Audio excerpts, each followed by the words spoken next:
Assalamualaikum warahmatullahi wabarakatuh.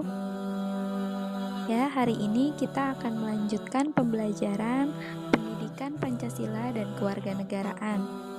Materi yang akan kita bahas hari ini adalah Undang-Undang Dasar Negara Republik Indonesia tahun 1945 dalam sistem hukum nasional.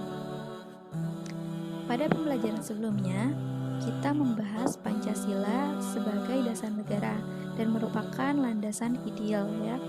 Nah, hari ini kita akan membahas tentang Undang-Undang Dasar Negara Republik Indonesia.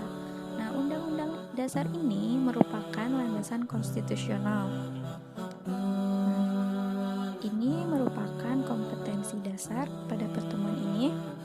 Diharapkan kalian setelah pertemuan ini mampu menelaah makna, kedudukan, dan fungsi Undang-Undang Negara Republik Indonesia tahun 1945 dalam sistem hukum nasional. Nah, yang pertama akan kita bahas itu kedudukan Undang-Undang Dasar 1945. Undang-Undang Dasar merupakan sebagian hukum dasar yang tertulis. Di samping dasar yang tertulis, terdapat hukum dasar yang tidak tertulis, yaitu aturan dasar yang timbul dan terpelihara dalam praktik penyelenggaraan negara meskipun tidak tertulis. Nah, hukum dasar yang tidak tertulis ini disebut dengan konvensi.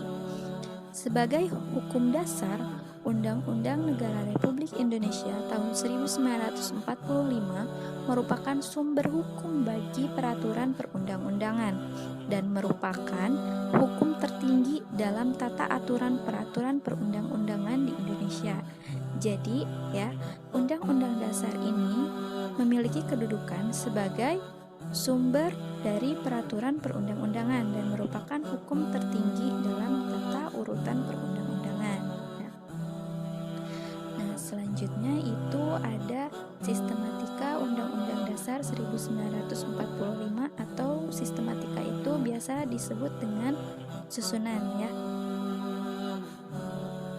Nah, pembukaan ini memiliki hubungan yang erat dengan proklamasi kemerdekaan. Pembukaan juga memuat kaidah-kaidah yang fundamental bagi penyelenggaraan negara. Pembukaan merupakan bagian yang tidak terpisahkan dari Undang-Undang Dasar Negara Republik Indonesia tahun 1945. Nah, sistematika Undang-Undang Dasar Negara Republik Indonesia tahun 1945 sebelum perubahan atau amandemen ini terdiri atas pembukaan atau biasa kita baca pada saat upacara pada hari Senin ya. Kemudian ada batang tubuh yang berisi pasal-pasal dan yang ketiga ada penjelasan. Nah, namun setelah dilakukan perubahan atau amandemen yang selanjutnya, sistematika Undang-Undang Dasar Negara Republik Indonesia tahun 1945 ini menjadi bagiannya itu yang pertama ada pembukaan ya, kemudian yang kedua pasal-pasal, yang sebelumnya batang tubuh itu menjadi pasal-pasalnya.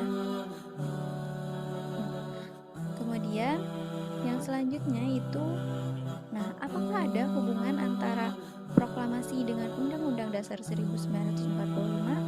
Ada ya, hubungannya itu sangat erat. Mari kita bahas. Nah, ini adalah teks pembukaan Undang-Undang Dasar 1945 ya.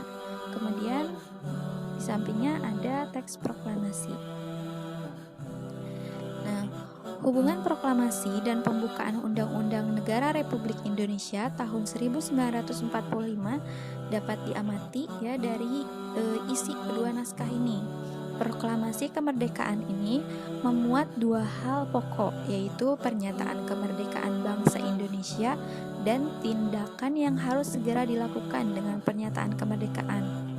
Alinea ketiga pembukaan Undang-Undang Negara Republik Indonesia tahun 1945 ini memuat tentang pernyataan kemerdekaan ya. Nah, bisa kita lihat di sini, atas berkat rahmat Allah yang Maha Kuasa dengan didorongkan oleh keinginan luhur supaya berkehidupan kebangsaan yang bebas, maka rakyat Indonesia menyatakan dengan ini kemerdekaannya ya. Kemudian pernyataan kemerdekaan di alinea pertama ini diawali dengan pernyataan bahwa kemerdekaan adalah hak segala bangsa Kemudian di alinea kedua, alasan perjuangan kemerdekaan bangsa Indonesia telah sampai pada saat yang menentukan. Kemudian juga dipertegas bahwa kemerdekaan merupakan atas berkat rahmat Allah yang Maha Kuasa dan didorongkan oleh keinginan luhur ya. Nah, ini teks pembukaan Undang-Undang Dasar ini sangat berkaitan dengan proklamasi.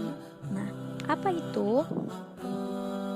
Nah, hubungannya itu berhubungan dengan bait pertama dan juga bait kedua dari teks proklamasi. Teks proklamasi yang pertama ini menyatakan bahwa kami bangsa Indonesia dengan ini menyatakan kemerdekaan Indonesia. Jelas ya, seperti tadi yang tercantum pada pembukaan Undang-Undang Dasar 1945 yang menyatakan tentang kemerdekaan Indonesia ya.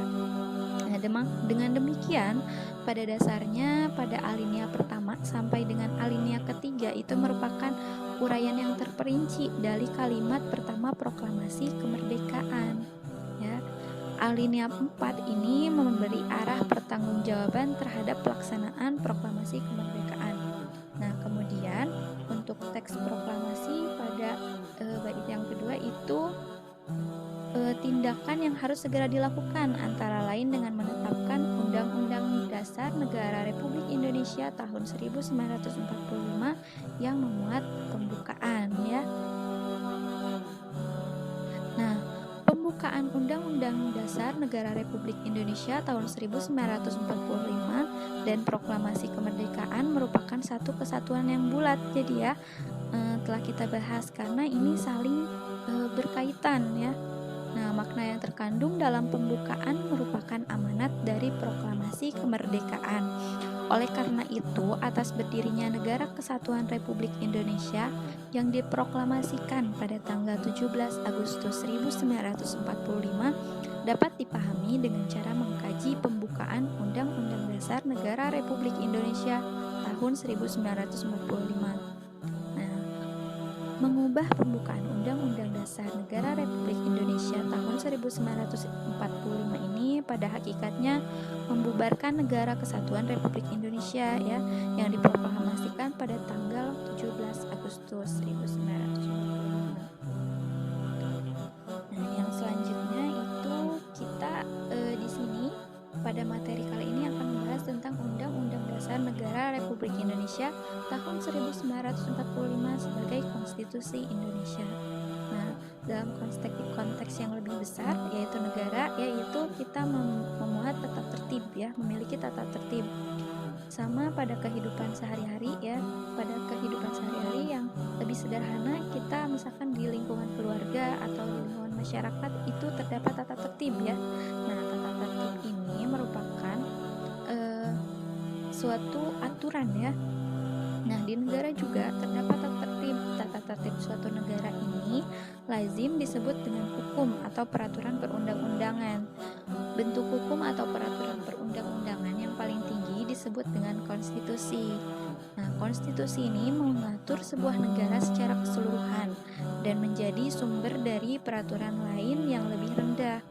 Nah, Undang-Undang Dasar Negara Republik Indonesia tahun 1945 ini merupakan konstitusi Indonesia. Nah, maka dari itu sebelumnya kita bahas ya bahwa Undang-Undang Dasar ini merupakan landasan konstitusional. Nah, dari yang telah dijelaskan tadi itulah alasan mengapa Undang-Undang Dasar Negara Republik Indonesia adalah landasan konstitusional bangsa Indonesia ya. Pada pertemuan yang selanjutnya itu kita akan membahas tentang undang-undang sebagai konstitusi dalam bentuk tertulis, kemudian akan membahas tentang isi konstitusi dan juga fungsi konstitusi ya.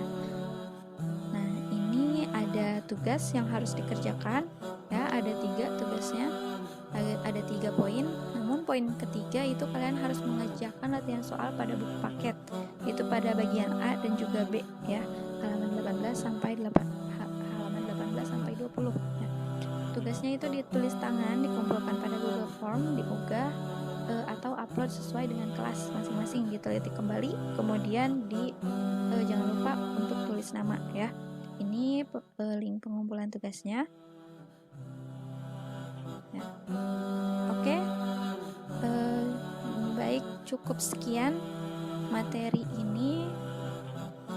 Mohon maaf apabila ada kekurangan. Kita tutup pembelajaran kali ini dengan hamdalah ya. Alhamdulillahirobbilalamin.